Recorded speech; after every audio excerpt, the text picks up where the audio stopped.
Hi, Dr. Amanda Stirk here. So glad that you could join me for the college series College UnMazed, which goes along with the workbook College UnMazed, your guide through the Florida college and university system. Again, I'm so glad that you're here with me, and really the idea of creating this webinar is to really walk parents and students through the workbook that I have created that walks you through the college process. You know, being a school counselor for many years, and I've been in education for over 15 years, I really have found a need with families and students on how to navigate through this college process. You know, as parents are worried about financially paying for school or finding the right major or making sure that they're making the right choices, I just found that students needed more information than what a traditional guidance counselor or school counselor could offer. And so for my own students, I really created the workbook and have since enhanced it significantly to really make sure that parents understand the many different aspects that they can do to really maximize their students' results and minimize the stress that's out there that's created as parents and students go through this process. So what I'm going to do, like I said, today is we're going through the chapter 1 or part 1 of the College UnMazed series. And so hopefully you have the workbook in front of you. You're working through it. Towards the end of this session, I'm going to actually go back and kind of walk you through some of the pages. But this is really to be complementary with that workbook, so that way you can kind of see me, we can kind of start building that relationship, and you can start really kind of sitting in front and listening to me to make sure that you're understanding all of the information that's available to you. All right, so really let's get started today. All right, so again, who am I? I am Dr. Amanda Stirk. So glad that you are here joining me, watching me today. I am the founder and director of the website UnMazed.me, and I've put my email and my Twitter account there. Be sure that you're going on my blog. Every week I am talking with school counselors and experts in the field and writing articles. I'm also partnering with post-secondary institutions and community organizations, to get as much information out there as possible.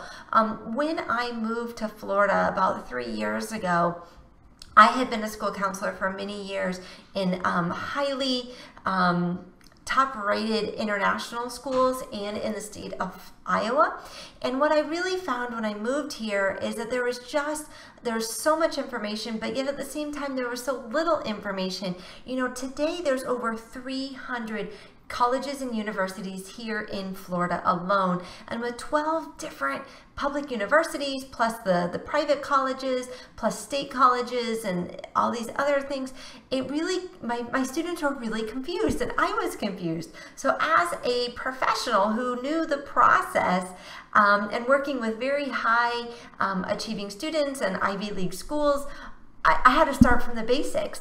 And so that's really where the UnMazed website came about, is because I really wanted to give more information to my parents and students. But as a school counselor, I have so many other duties. I have over 400 students that I need to work with every day. And so one, it really came as a passion for me because I just love when students reach their college and career goals. And two, just as a way that parents and students both can really feel that they can master this process of applying to colleges and really making good decisions for themselves. So again, so glad you're here, and let's get started. Have a great day, right? Okay, so what are we going to be talking about? Well, the first part is definitely academic planning. So this part 1 of the workbook is really designed from anywhere from 9th grade all the way to the beginning of 12th grade. Hopefully though, the academic planning really needs to start really in that 9th, 10th, even 11th grade. If you're a 12th grader, there's definitely some things that you can start doing for your 12th grade year to make sure that you're maximizing all of your time at your high school. And we're going to definitely be talking about that. But this is really setting yourself up for that college admissions process. The second part is really kind of building the you factor and building your resume. Just like you would have a resume for applying for a job, the same thing with applying for college. And what does a resume look like? And basically, what do you need to have on there? So that's part of our discussion today. And the third part is really finding your fit major. What I find very often is both students and parents automatically think, oh, what college am I going to go to? That's their first thought in this college process. That is wrong. It really actually needs to change, and you need to think about your career and major first and then work backwards. So again, I'm going to walk you through that. And the fourth one is then looking at what are some top majors and some universities here within Florida, and basically how to look for schools that are matching what you're looking for as a student. Now, you might have kind of found this website and maybe you live in a different state, or you're a Florida student thinking, you know what, I really want to go out of state. All this information is pertinent to anybody, in state, out of state, whatever. What I'm trying to give you is some really key ideas. And so if you're from out of state, you definitely can use these same key ideas. I'm just showing you if you were a Florida student. So you can definitely, it's definitely applicable to many different types of students. So don't think that this is just Florida related, but yet, since I do live in Florida and that's kind of my predominant clientele, I guess, or students that I serve, those are what I'm going to be kind of exemplifying here today. All right. So the first one, academic planning. We're going to be talking about your GPA and definitely be talking about that resume. So the first thing that we're really going to be discussing is developing a plan. Similarly to what I kind of said earlier, this could be all the way from 9th grade through 11th grade. One of the great things that I have found here in Florida and in Lee County, which is where I live and I work, is that there's a lot of opportunities for many different types of programs. And when I used to live in Iowa, we were much more limited on some of the programs that students could take. So for example, we had dual enrollment, but we really didn't have much for AP. We had never had IB, we didn't have ACE, we didn't really have industry certifications. That was kind of becoming a new thing, or was very specialized. But what I find now is when parents and students actively get involved in this process early, that they are going to be able to really own it and master it. So they definitely, there's no regret. I hate to use the word hate, but I really hate when parents at the end say, I wish I would have known about this program. And so what I want to do is really kind of explain all the different programs and all the different things out there for students, so that way once you know, you're going to be able to ask better questions and develop a better plan. But you definitely need to plan, because there are some prerequisites involved. Sometimes maybe there's an application involved, or maybe there's just something that you never knew about. So we really do want to have a plan as we move forward. So I want to tell you a little bit about my path, because these were all the things that, you know, as parents today, you're about my age, this is the path that we went through. So as we're looking at our student, we're a little confused about why this is so difficult. You know, this should be much easier. So I went to a high school, so obviously, and it was a private school, very small. I only had about 42 students in my class. And some of the things that I found is, one, I had no chance to really do hardly anything. My schedule was my schedule, and because we were so small, you know, I took my English, I took my social study, I took my math, I took my science. I really had no way to lead within that schedule. There was a scheduled for me. I didn't even have a school counselor. We had a secretary that kind of took that role and helped us, but definitely nobody had told me, you need to do this at this time. And even today, you know, as I was talking about, school counselors are very busy. So you might have a school counselor, but they're definitely not giving you the information that you need. I did have the opportunity my senior year to take a few dual enrollment credits. I just went and I signed up for them. We had to pay for them. However, what I didn't know is those credits didn't even transfer. They weren't even the right class. I thought I was taking kind of a Comp 1, and I guess I got into like a remedial English class. I didn't know it. I spent a whole week on talking about proper nouns. It was horrible. And of course, it didn't even transfer. So even though it was kind of fun to be on a college campus, it really didn't get me any further than what it should have been. So I did everything I was supposed to, wasn't guided whatsoever. I tried to take a few DE classes and it didn't really work out. So then I'm like, it's time to apply for college. Well, we had 3 major universities or state universities in in Iowa. And this was my thought process, truly, and hopefully, you know, parents, you can understand this and relate to this. So again, DE credits didn't work for me. So my first college, it was too close to home. It was about 30 minutes away. I figured my mom would just show up, and it was just too close, half an hour, so automatically I crossed that off my list. The second one, it was too big, and my brother was there. He was going to medical school. I didn't want him checking up on his little sister. I didn't like about taking a bus, and it was just a big campus, so that didn't really work. So that really left the third choice, and it felt just right. It was nice, small, it was about 2 hours away. They had a good education program. So I truly applied to one university. I took my ACT test one time, and that was it.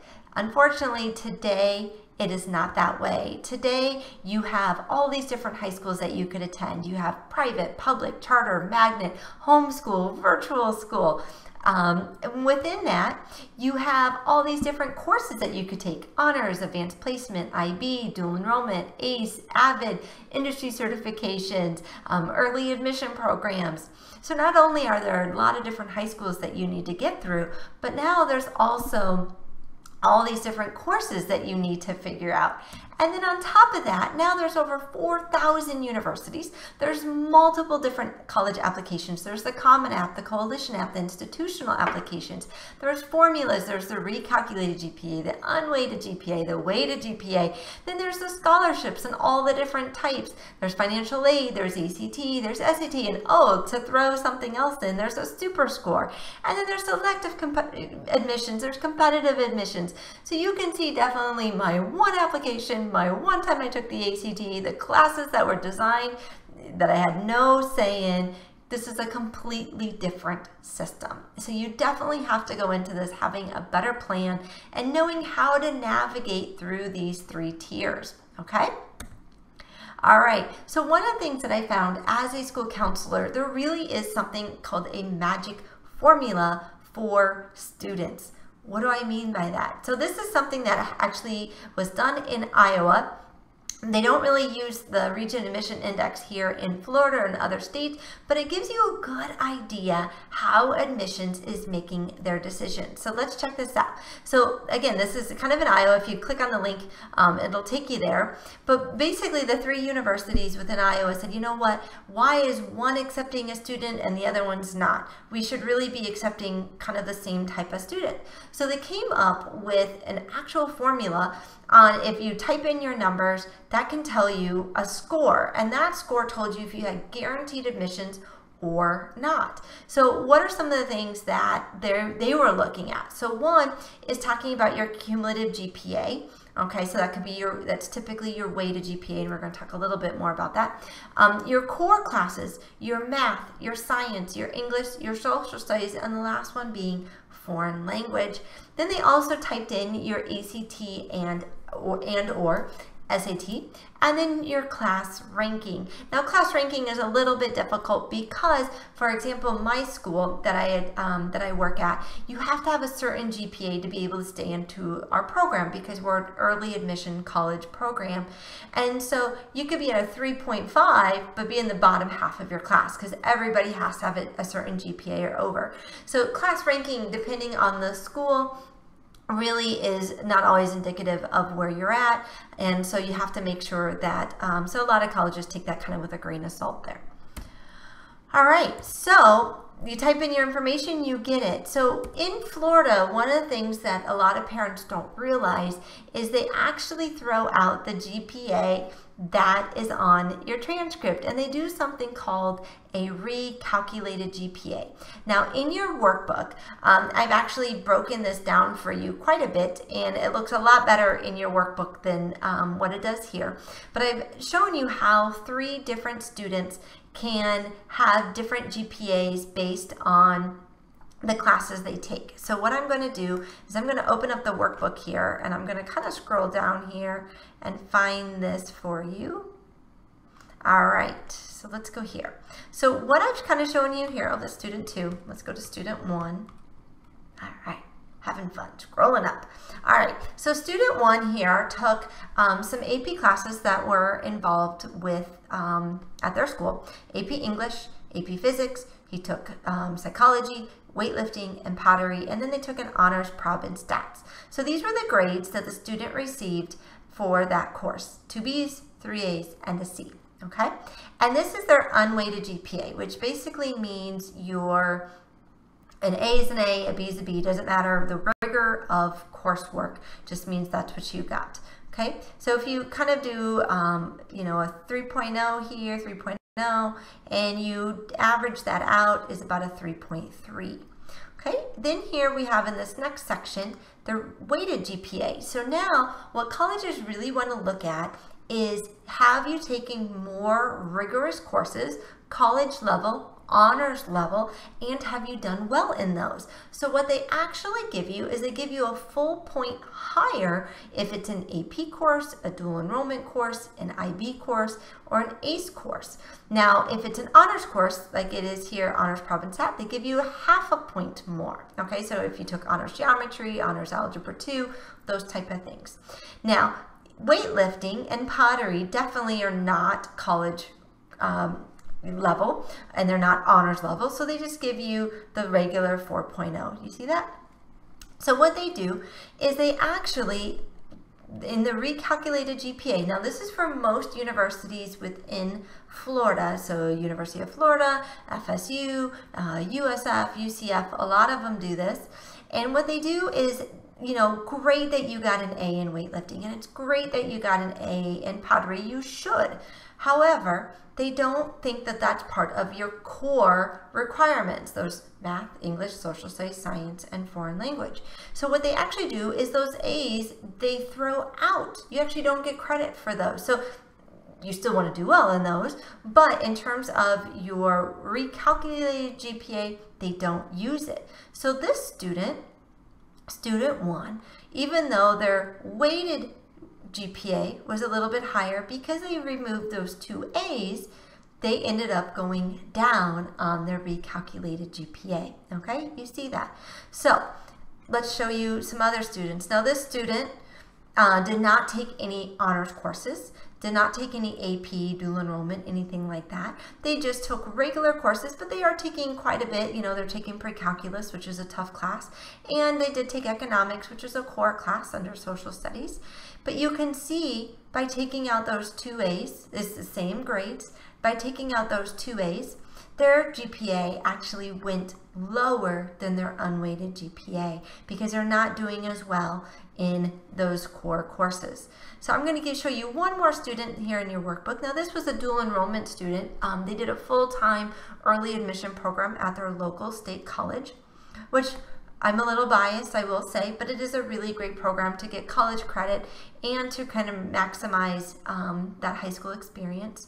But you can see here, all of their courses ended up being core courses, and they all ended up with that extra weight. So you can see they earned 16 college credits. The AP had a possibility of 6, and you can look at their 4.6 recalculated GPA is significantly higher than their unweighted GPA, and they have pretty much the same grades they would have received as the other students, and they actually have fewer classes. So this student only has 5 courses, and the other students had 6 or 7. Okay, so you can see definitely their recalculated GPA did better because they were taking on those more rigorous courses. So that's actually what the universities, like I said, here in Florida utilize are the recalculated GPA, okay? All right, so another thing, as you're kind of thinking about that in your mind, these are definitely some questions that you should be asking your school counselor. Now, in your workbook, I actually gave you a list of other questions to ask. I would actually go in, use that workbook, ask those questions, and make sure that you're writing down those information. Now, towards the end, I'm going to actually go through step by step the workbook at the end. Here we're going to kind of just go through the PowerPoint, and then I'll walk you through that workbook, okay? So what are some questions to ask? So specifically, what are programs does my school have, or the school have, access to that can help me reach my career goals? So whether that be college courses, it could be career and technical programs or specialty courses, you definitely want to find that out. You also want to know what are the requirements of getting into those programs. Remember, the earlier you're doing this, the little bit better, because you're going to be able to really plan for that. But do I have the GPA? What are the prerequisites? Is it on or off campus? Do I need recommendations? And when are the deadlines to sign up for that? And then what are the colleges I'm interested in wanting to go to? So if they're highly selective, if they're competitive versus selective admissions, can my credits transfer to those universities? Those are really good questions that you should ask yourself and ask your school counselor to make sure that you're really planning on all those courses to utilize you. So what I've done in your workbook is I've actually created this chart, and this chart is basically writing down your courses that you're taking 9th through 12th grade. Now this top half, these top 5 here, are all part of that recalculated core courses. So as you're kind of keeping track, you know, if you had an A in algebra or a B in geometry, 3.0, 2.0. So kind of start doing that math. And down here, what I've given you is per the year is to kind of keep track of your own, your unweighted and weighted GPA. Now, if you had any academic electives are sometimes considered as part of that recalculated GPA, depending on the college. Classes that would consist of that would be maybe psychology, human geography, things like that are higher level, you know, but they're not just taking a foods class or just taking a pottery course. And then your electives that you're taking because you want to, or because that's what your your school counselor has put you in. So that said, there's 2 pieces here. So the first piece is really focusing on this core section. But the second is I don't want a student to think that they shouldn't be doing electives that they are really passionate about. So universities are looking for not only high achieving core courses, but they're also seeking students that are also considered what we call a T student. So what's a T student? Well, a T student, so again, think of a T, okay? The top part here is really a student that can connect with the university, that can think critically, that can collaborate, that can engage in the college community. So these are kind of what we consider maybe soft skills or emotional intelligence, or students that really kind of have a good personality. And then you want this bottom T, which is specialized courses, a passion or knowledge about areas that are very specific. I have a lot of students that come to me and say, Miss Dirk, or Dr. Stirk now, I have, you know, I didn't get into UF, but this person got into UF and their GPA was actually lower than my GPA, or the ACT scores were lower. Why did that happen? Well, they were probably a T student. They actually were probably maybe got involved in some research for in computer science, or got involved in economics club, or interned for Senator Bill Nelson. But they had a drive that showed the admissions that they were desiring a certain career and college path. Now, college admissions is looking to build an actual class of students. They need to make sure that they have enough musicians, enough athletes, enough people going into their business department, in their education department, in their engineering department. So they're creating a class. And so what happens if you're kind of all over the place and they don't know really where you fit, you're not going to be as good of a student as, oh, this person would fit really well right here. And so having that passion and that kind of singularity is much more important than being what we call a well-rounded student. A lot of parents, when we were growing up, you know, we wanted a little bit of community service, we wanted a little bit of volunteer work, we wanted a little bit of music and, you know, dance and performance, and, you know, you just wanted to sprinkle a bunch of things around. That's not what admissions is looking for today. What they really want to see, again, going back to kind of this main idea, is a passion in just a few things, 2 or 3 things. They would rather you be involved in 2 or 3 activities for 3 or 4 years, taking leadership roles and really delving into that instead of just being all over the place and being in 10 or 12 different things. So really think about how you can be a T student. So if you're choosing an elective and you know it's not really going to go towards your recalculated GPA, choose an elective that is showing your passion and showing what you're interested in doing, okay? So that's really how you create an academic plan, is to really kind of mold those 2 things together. All right, so I'm going to take a quick break here, get some lunch for my kiddos, and we'll come back and we're going to be talking about the ACT, SAT, and what you need to know. All right, I am back. So we're going to be working on the next section here, which is talking about your ACT and SAT. So as you're building up your academic plan, so the other thing that you really need to consider is basically taking these tests. Now, unfortunately, it's kind of it's a necessary evil that you just kind of have to do.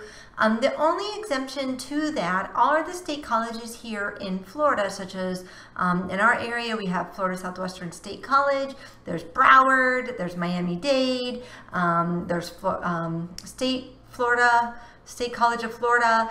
There's several of them, but those are actually what they call open admissions, and actually students, if you have a high school diploma from the state of Florida, you actually don't have to take any of those tests. They're test optional, but you can submit those for scholarships or maybe to get into higher level courses. But if you're looking at the traditional 4-year university and college system, then you do need to take the ACT or the SAT. Universities really don't care which one you get, just they want the highest score. And they're very different tests.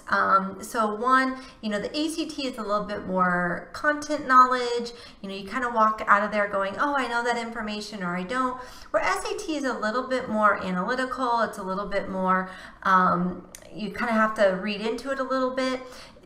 There's 2 different tests. I always suggest to start taking them and take them around the same time and just see which one you do better at. So any Florida university that you would be attending here, you would be able to have, or you will have to have those tests. Now there are some universities that are becoming what they consider test optional. Now that's up to really that university, but again, no university has a preference.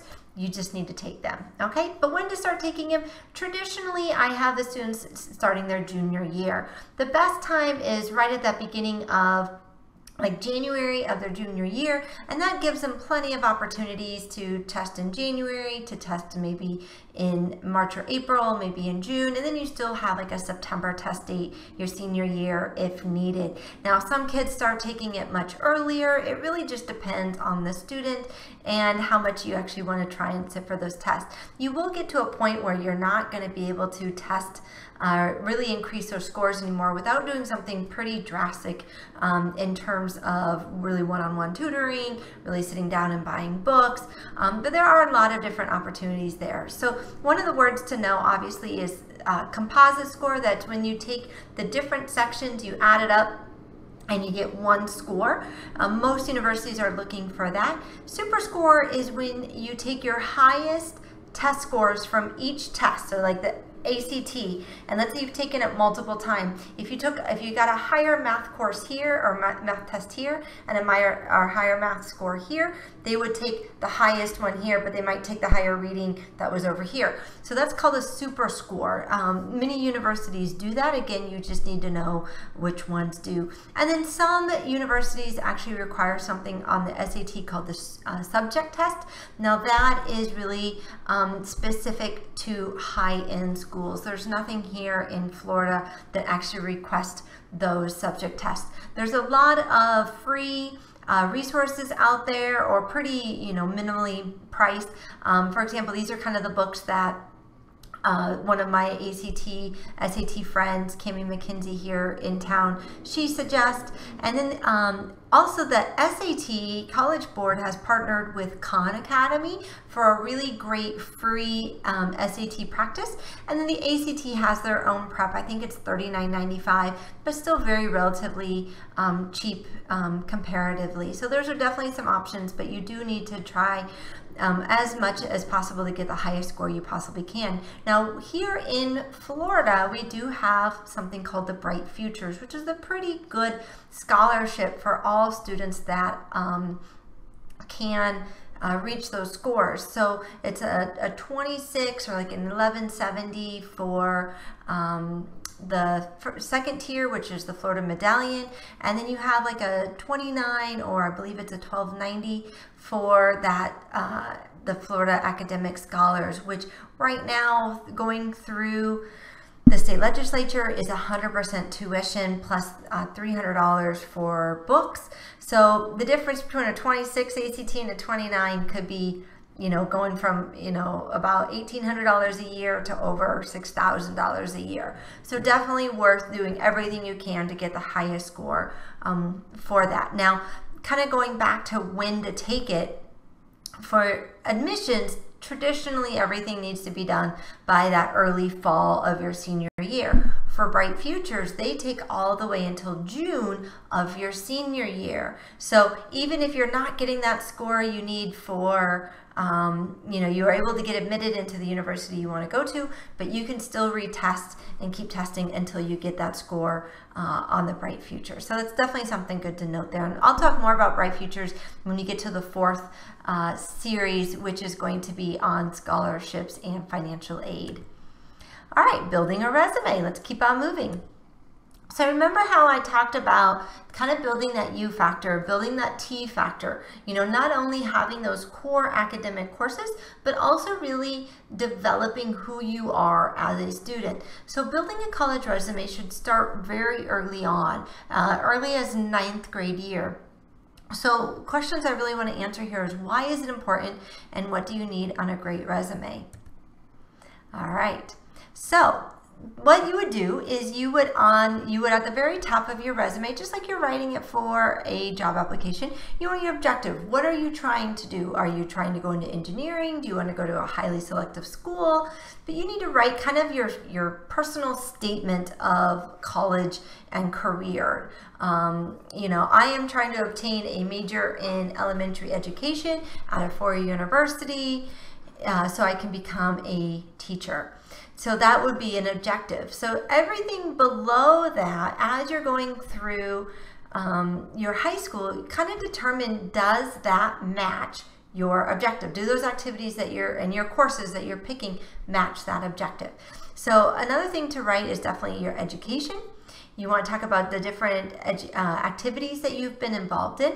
Now that can be in school, like school sponsored, or outside of school. So for example, maybe you're on a traveling soccer team, definitely still put that, even if it's not with your school. Now, if you've been doing something for years and years and years, so let's say my kids are in karate. So let's say you've been doing from 6th grade all the way to 12th grade. You can put on there, I've been doing karate from 6 to 12.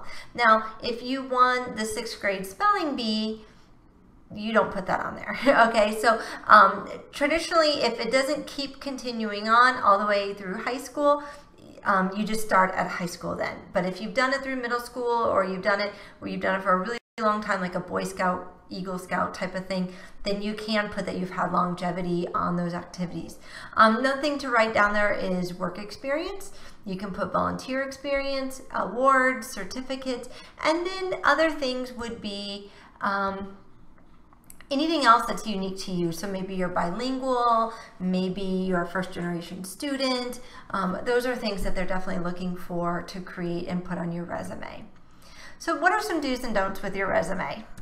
And it's funny because I actually write resumes for adults. I help with them, and even people with their masters and doctorates. I look at this and I go, how are you sending this on? So I see a lot of really bad resumes. And so hopefully, you know, and students, you definitely want to try to avoid some of those pitfalls. So what are some do's and don'ts? First, on the do's, make it specialized. Make it about you. Don't just haphazardly try to get into it. One of the good things I like people to do, like if I'm helping somebody with their resume, give me all the information and then start kind of clumping it together so it makes sense. And so you start seeing some of those different passions that you have, or some of those pathways that you've kind of created for yourself.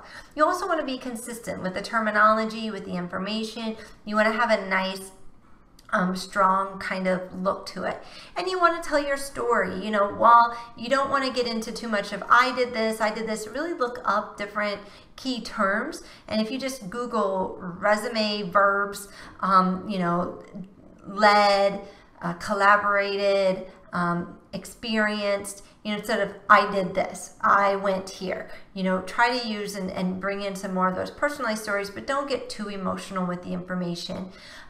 Make sure that it's well edited. That could be from your parents, it could be from a teacher. It also needs to be well organized, and you need to explain yourself. So one of the things that I see a lot of kids, they'll just put like NHS on there. National Honor Society, or they'll put other acronyms that maybe your school counselor or you know, but an admissions dealing with 30,000 applications would not know. So you definitely want to kind of explain yourself, but you do want to kind of keep it short and to the point. And some other, you know, don't make it generic. Don't make it no direct, you know, don't have any, you know, just kind of be all over the place. You want to have it clear and consistent. Try not to be somebody else that you're not. Don't lie on it. You don't want it obviously poorly written. You don't want haphazard, like kind of just all over the place. And then again, no abbreviations or shorten things so much that the admissions don't understand what it is. Now, you don't need to go into a whole paragraph on what National Honor Society is. If you put National Honor Society, they would know that, but just make sure that you give a little bit of information. And if you think they won't know it, then you can definitely give them just a small description of it. And if you go into your workbook, you will see, I'll bring it up here. If you go into your workbook, let's scroll down here. I have given you an example of some resumes that I kind of picked from different students I've had and put it together, but you can definitely see that this student here has a nice objective. Now, the only thing here I would put is what your major of choice would be, earn acceptance and merit scholarships and admissions in as a business major. I would definitely add that on. And a summary, I do like that because I think it gives you an idea of who you are as a person. And then they have their work experience, they have education, they have volunteer. So that definitely gives you a good opportunity here. So what I have done, if you scroll down or flip, I guess, your pages, I've actually given you kind of a template that you can start writing out your resume. And so why are you doing this? Well, basically what you're doing is by typing this out and by creating this is creating the base of all of your college applications. And it's also allowing you to see, are you on the right path to the career choice that you're looking for? Okay, so that's why it's so good to have it edited. And like I said, even though it's written out here, you'll definitely want to type this up. And then when you get to write, you know, making and creating those applications, you can just copy and paste your resume right into that information. Okay. All right. So your academic plan and resume are essential to successful college admissions. Hopefully I've kind of driven that home, that you definitely want to make sure you're getting your core stuff in, you're trying to create yourself as a T student, and you're making sure that you're writing it down as you go and clarifying your objective and your mission, so that way you're not just spinning your wheels with stuff that you really don't need to be doing. All right, finding your fit and major. Okay, so this is an interesting, the Gallup poll had just done something, and they had done a quick study that found that over 50% of college graduates would have changed at least one thing about their college experience. 36% would have changed their college major, 28% would have changed their college, and 12% would have changed their degree. Another really interesting fact is 67% of students here in Florida graduate within 6 years. We've always thought, oh, 4 years, college is 4 years. Why are most students graduating in 6 years? And that's very costly because there's financial aid after 4 years gets cut off, Bright Futures can get cut off, scholarships usually don't extend past the 4 years. So what's going on? Why are kids and graduates not graduating in time, and then when they do graduate are not happy with it? Well, and here's just a nice little chart. For very simply, the way you're attacking college admissions is wrong. So traditionally, kids, what's the college I want to go to? Do I want to go to USF? Do I want to go to UCF? Do I want to go to UF? You know, so forth. Or I want to go to Nova Southeastern. They look at the college first. They get to college and then they decide, this will be my major. Or they think they know their major. Oh, I think I'm going for engineering. Or I think I'm going for business. And then from their major, they're doing their major, then they think about their career.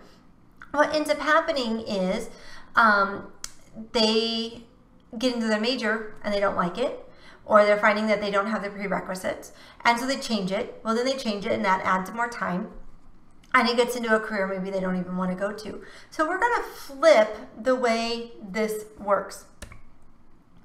See, it's wrong.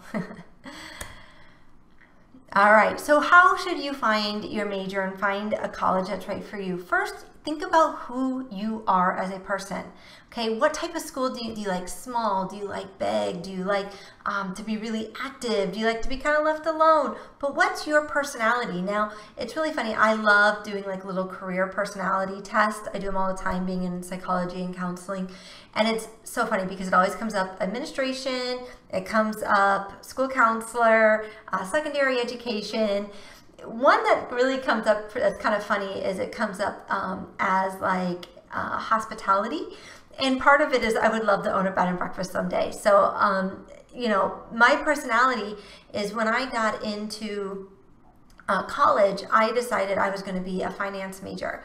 And I was doing it because I wanted to make money, and why be an educator, and, you know, kind of a lot of us teachers kind of go through that mindset.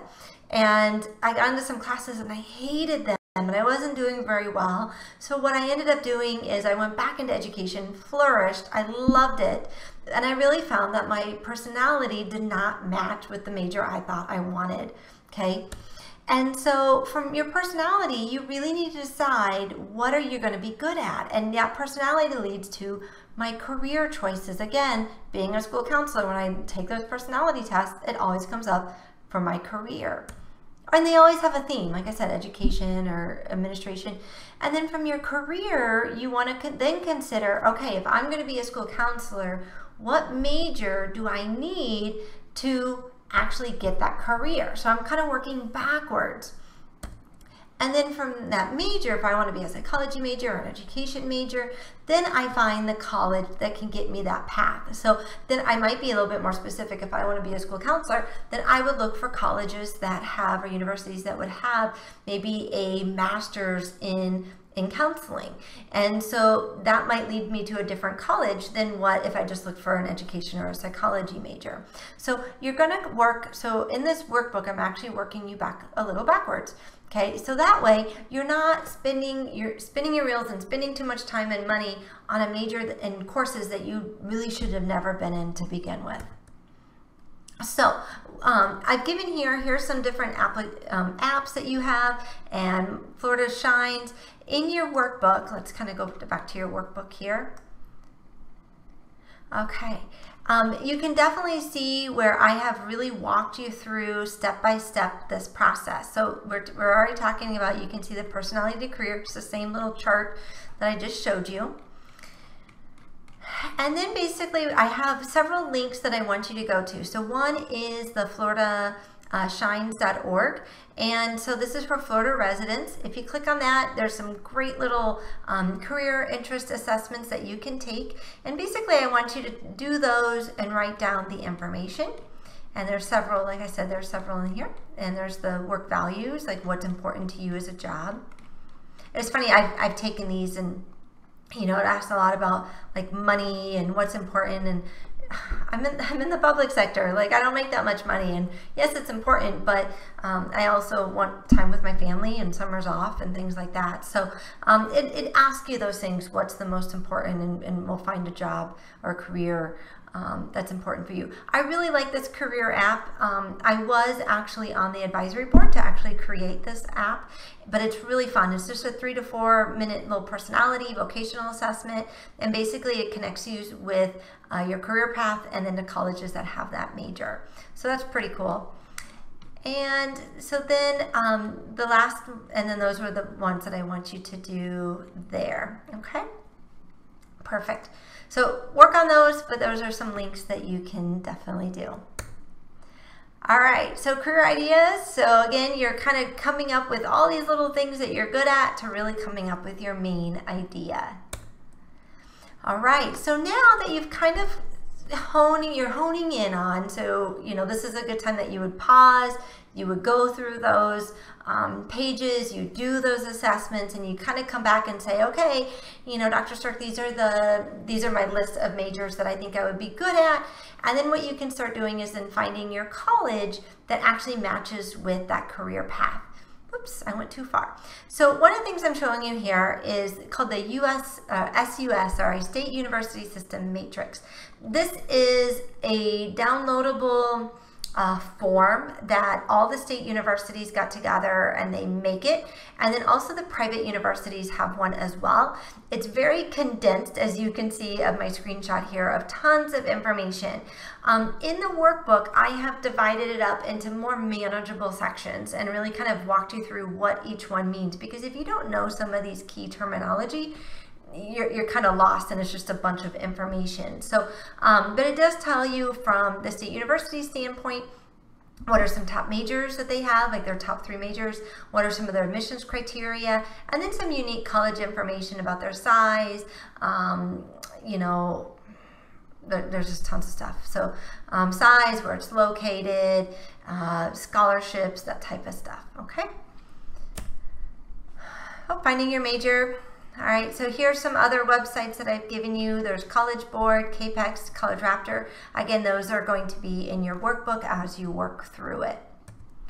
Whoops, I am gonna go back here and go back to, kind of forget what's on the PowerPoint, to our workbook, okay? So I've shown you the majors. So here in the workbook, if you guys can see here, this comes from I think this is Broward State College had created this cool little chart, and basically it shows you here, so these are the traditional, up here, these are the traditional majors or departments that a student would be in. If you want to be a nurse, then you're going to be looking into the health sciences. If you're going to be a teacher, you're going to be looking under education. If you're going to be looking about hospitality and tourism, you'd be business. So these are called meta majors. Okay, so that's kind of the departments. And then underneath that are all the different types of majors that you would get kind of under that, or your specific degree. So you might have a bachelor's of education, but is that in early childhood? Is that in exceptional student education? Is it in secondary school, middle school? So, you know, you need to know kind of what your major is going to be, and then what your, you know, department you're going to be at. So definitely check out all the different options, because a lot of times you think, oh, I'm gonna be a police officer. Well, there's a correction officer, there's crime scene, there's criminal justice. So you definitely want to be able to check into those. Okay, I just think that's really cool, because I think there's a lot of things that, especially I find that a lot with the health sciences, you know, kids are like, I want to be a nurse. Well, what type of nurse do you want to be?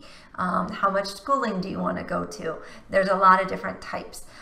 Same with, oh, I want to be a doctor. Well, what type of doctor? So do you want to be a bio major? Do you want to be a biomed major? Do you want to be a biochemistry major? There's a lot of different ways to get to that summit, to that path. Okay, so here, I know I kind of went too forward on that last slide, but this is the College Board Big Future and the CAPEX. So once you're kind of figuring out your college, or your major search, use these websites to start looking at colleges that then have that major. Okay, but there's something I wanted to show you. This is what I was looking for. So this is, so I've broken down this chart here that's a little cumbersome and there's a lot of information, to showing you what are some of the top majors. This is dedicated or informed by the university itself. So I didn't just make this up. This actually came from that SUS matrix. So for example, FAMU has pharmacy, business administration, and criminal justice are their top 3 majors that students pick when they go to that school. You have FAU, FGCU, FIU, Florida Polytechnic. Obviously, it's a very specialized engineering school, so you would see that. FSU, biological sciences, business, engineering. Well, this gives you a good idea of kind of, you know, where their specialties lie. So if I'm looking for a psychology major, remember kind of going back to, you know, I want to be a school counselor. So I'm looking here. I might want to look at FAU because they have it looks like a strong psychology program. FIU has a strong psychology program. New College, UCF, UF, UNF, and USF. So not that I can't apply or look at FSU, but those might just have a little bit stronger programs that I might want to consider if they're kind of saying these are kind of in their top tier of majors. Now I do the same thing here with the private colleges and universities of Florida. There's tons out there, and these are just part of a system. So some universities, for example, Hodges universities here in Florida, in Fort Myers area, they're not on this. They're not part of the system. So it doesn't mean that they're not a private school that's accredited or anything like that. They're just not part of this PCUF little cohort coalition that they have going on. Okay, but again, it kind of shows you some different programs such as Eckerd. So if you're in marine science, that's definitely a school you should consider. Same with like Nova Southeastern. You know, so some definitely have some strengths in there. Okay. All right, so let's see if we've kind of hit everything. Oh, here's the test scores on your sheet. Basically what you're doing is just writing down everything when you're taking the test, and I've given a lot of FAQs on here as well. And that leads us to, and then there's a checklist at the end. So that definitely leads you to your chapter 2. So with those items, you're definitely going to be you know, having a nice good path. You're focusing your high school curriculum, you're taking those ACT, SAT tests, you're starting to look at how your personality matches with the career that you should end up with.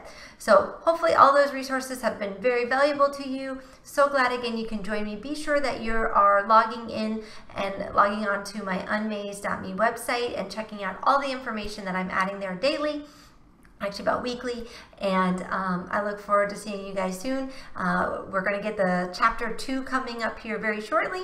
Thanks a lot, and you have a great day. Take care.